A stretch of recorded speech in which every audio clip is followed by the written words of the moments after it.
Hello and welcome to Lesson 8 of the Creative Online School's Mastering Adobe Lightroom course. In the last tutorial, I taught you how to use Lightroom's Spot Healer tool. In this lesson, I will teach you about the graduated filter. This tutorial is brought to you by Creative Online School. You've completed all of your exposure, color, and profile corrections, but there are still some noticeable inconsistencies in your image.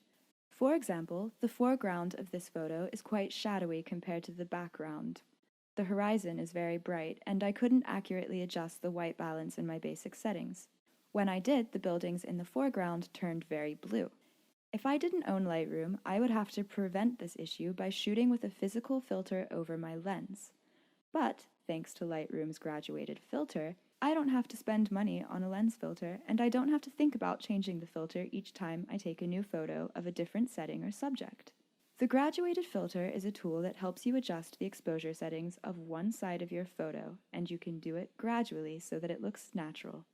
It's very useful because cameras cannot detect light as well as the human eye can, so it's only natural for there to be some level of unevenness in a photo with two differently lit subjects.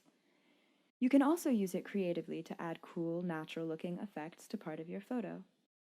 To use it, click on its icon in the Develop module. It's located just below the histogram and above your basic adjustments. Otherwise, you can just touch your M key, as in Mary. Once you've done this, you'll be able to choose from a long list of filters that are split into two sections.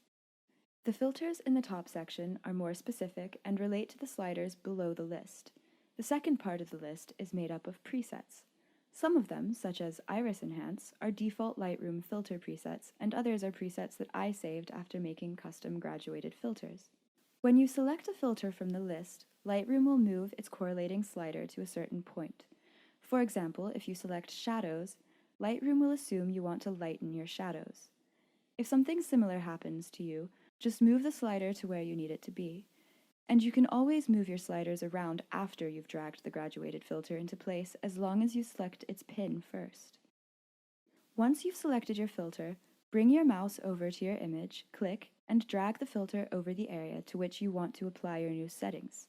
You can create more filters by repeating this process.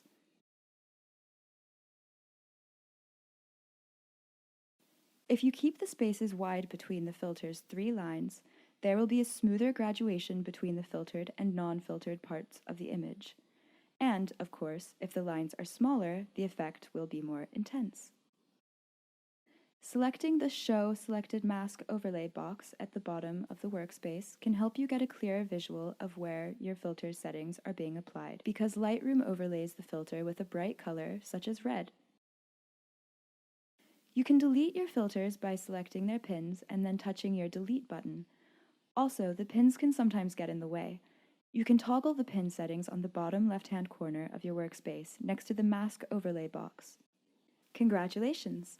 You should now feel comfortable using the graduated filter tool in Lightroom. If you have any questions, please leave a comment and we will get back to you as soon as possible. In the next tutorial, I will teach you how to use the radial filter.